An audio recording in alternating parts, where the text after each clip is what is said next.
is in Git.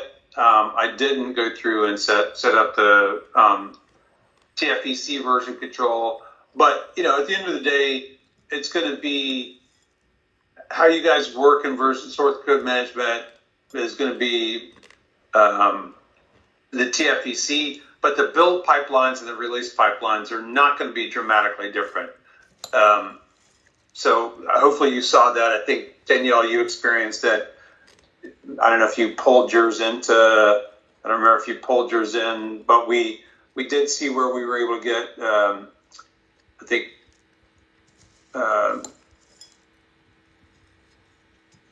Teacher, you were able to get yours to build successfully finally, right? Yeah, in Git, it's not in TFEC. Gotcha. Okay. So in the TFEC, if you started there and you had an agent set up to do it, it would build successfully. So I have on my side a build pipeline, and if you walk through, and you can walk through and follow this all along inside of Azure DevOps with the project we cloned from the demo generator, the Parts Unlimited project. It has this pipeline created for you. It's just never been run. So if you edit that, you'll see that I have very similar tasks to what you guys do, and it's doing all the builds. And when I go to my build summaries, you see that I successfully created the same content that Danielle showed on her screen a while ago, right? So I have, and ultimately the critical one is this right here. This is my website in the form of a zip file. Now my build definition is configured to be continuous integration. So what this means is that if I make a change, my master branch is impacted, this build is going to kick off, and as a result, I will produce artifacts that can be consumed by the release pipeline.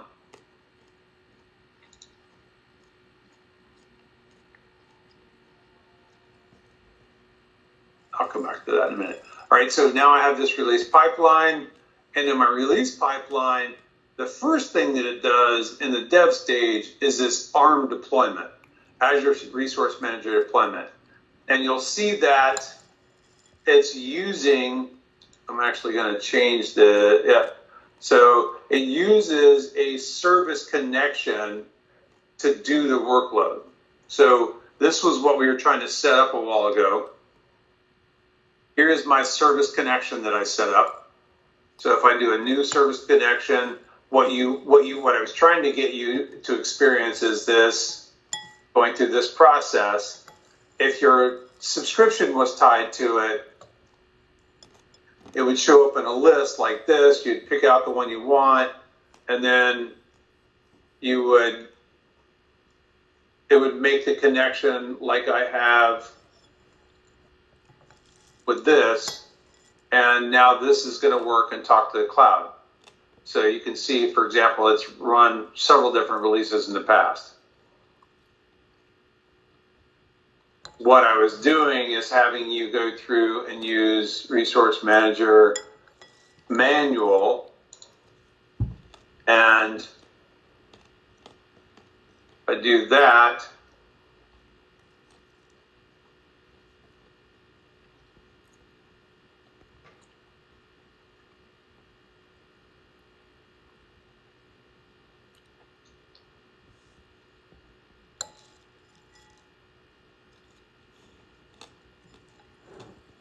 all right, now I can use information from over here, and I can do the AZ SP create for RBAC, and it's going to give me the information that I need in here to fill this stuff out, right? So here is my, and I'll actually have to get my AZ account. Go. Oops, if I can spell AZ. Go. So here is my subscription ID.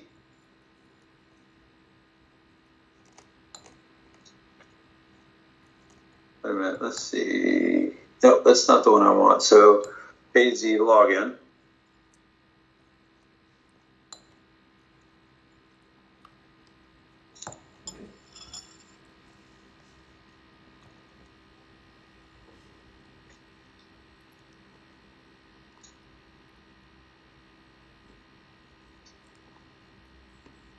So I get this, paste this here.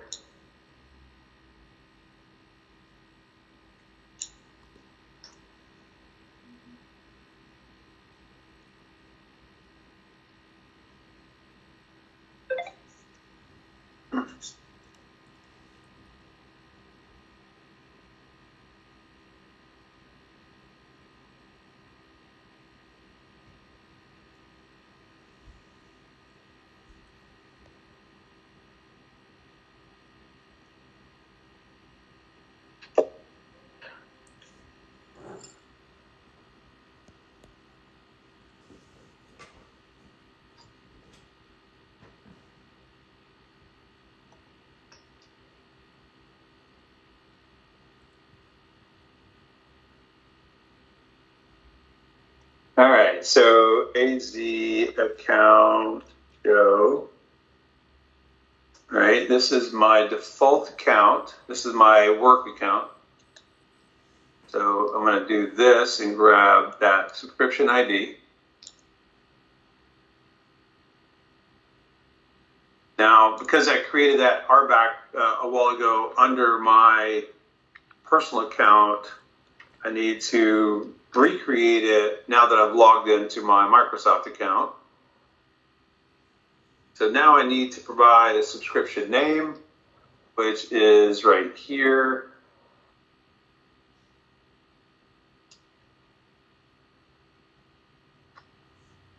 Service principal is this password.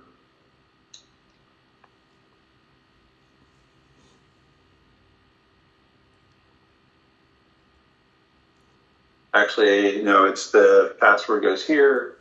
The ID is this ID right here.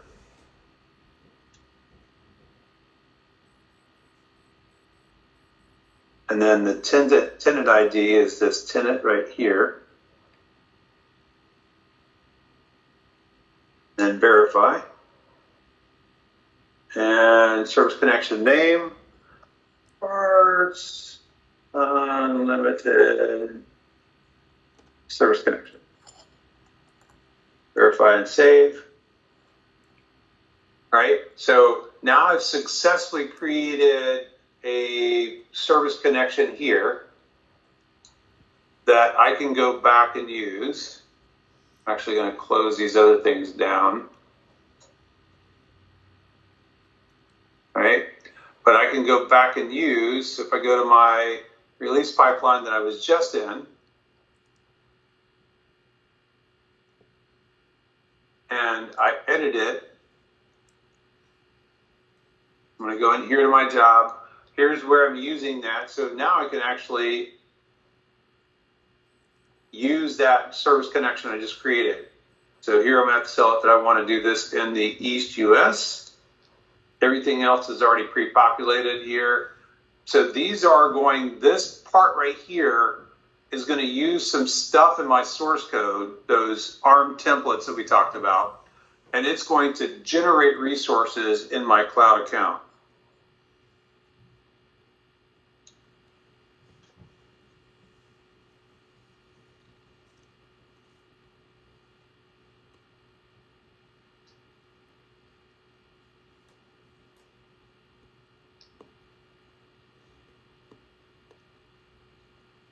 Oh, that's why this is doing this.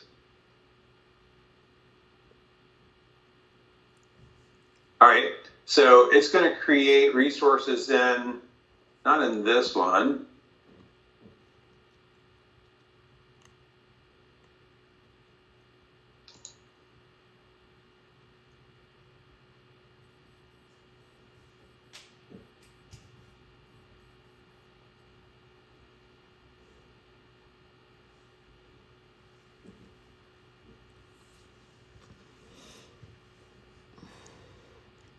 it's going to do it here.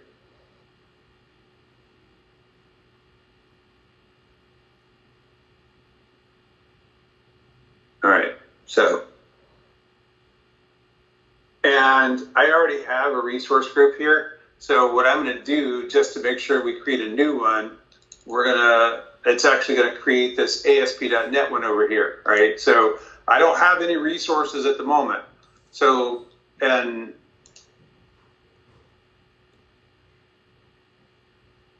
so I want to take you, so this is all the setup, right? This is everything that lets me connect to and will let me deploy resources here to the cloud. So let's see what this looks like from soup to nuts, right? So what I'm going to do is I'll open up Visual Studio here, and I'm actually going to close this solution. And I'm going to connect to my personal account.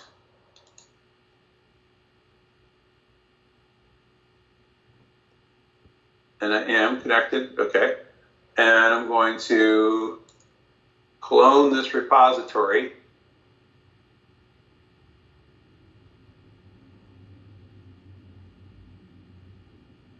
All right. And I'm going to open it up here, File.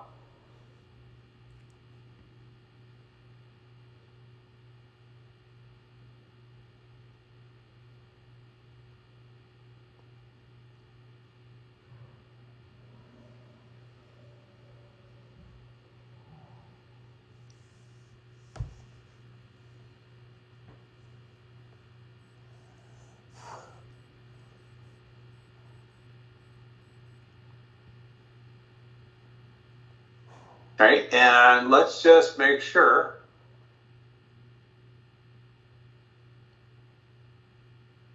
that it builds locally okay.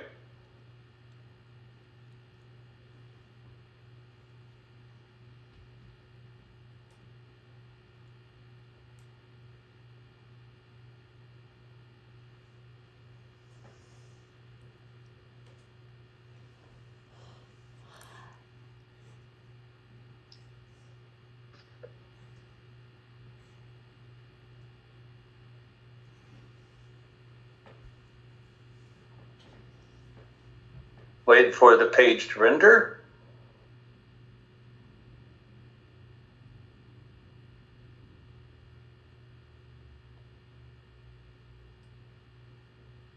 There we go. So this is what we're going to produce in the cloud. We're going to produce this website. So let's go back here. We're going to stop this. We're going to make a quick change though. All right. So actually, you know what? I'm not. I want to go back to our cloud instance here. And I want to see all this work end to end. Kind of like Danielle explained it. We have the build pipeline that should get kicked off when we make a code change. And then if that creates a package successfully, then it should kick off my release. I'm not going to go trigger a change just yet. So what I'm going to do is I'm going to go to my build pipeline. I'm going to select this, and I'm actually going to run a manual build. It should, when this runs, if it runs successfully, it should still kick off my deployment. So we're going to run.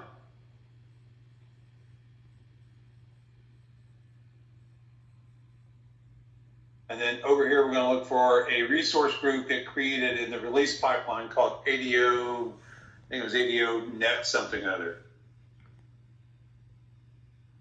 Right, and this is going to take a few minutes because on the right side, when we get to the deployment piece of this, on the right side, it's going to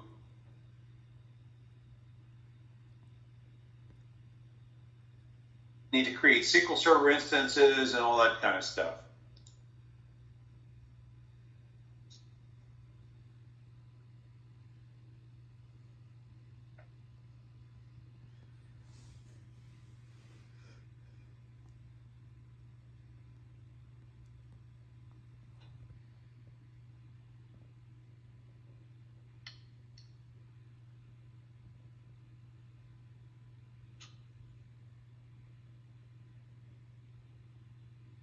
Joe, I was able to deploy the web app, but the one thing I found that helped was I had to get off the VPN. Gotcha. Okay. So did you connect the connection with the service principal like I showed? No, I went through the document, used VS Code and deploy web app, add a configuration file, and then browse to website. Well, with the parts unlimited? With my first web app, CRM. Gotcha. Okay. All right. Yeah, this is a little bit different. So that was a good introduction to working with the Visual Studio Code, and the cloud. But this is significantly more comprehensive, complex, because we're going through. So you see now that I've created a full release on this side. Looks like it failed. Nope, right now it's running. So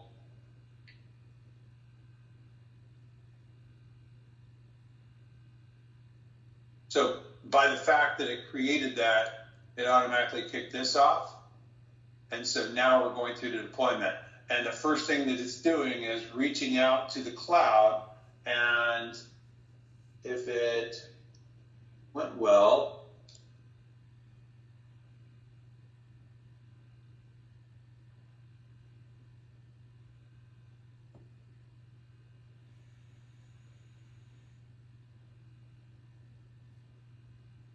we should have, yeah, here we go. So created this resource group. And see, it's already created App Insights instances. It's got a service plan created. So it's working through the process of creating the resources that we need.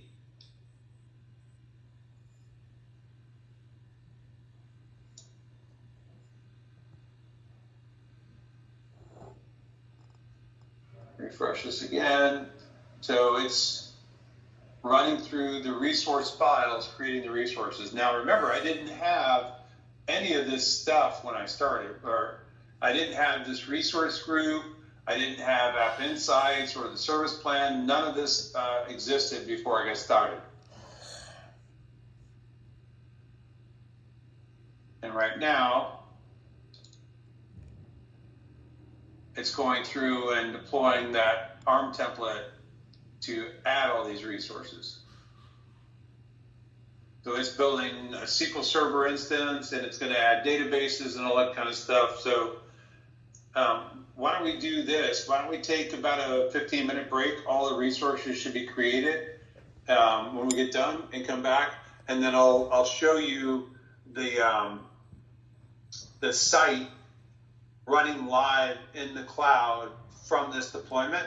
And then what I'll do is I'll take a step back and I will show you, like, how would I make a code change as a developer? How would I get that change committed to my source code repository so that it kicks off the build process and then does the release process, and the change gets deployed into my environment. So does that sound like maybe it'll help out a little bit for you guys to see that, the way that works? Yep.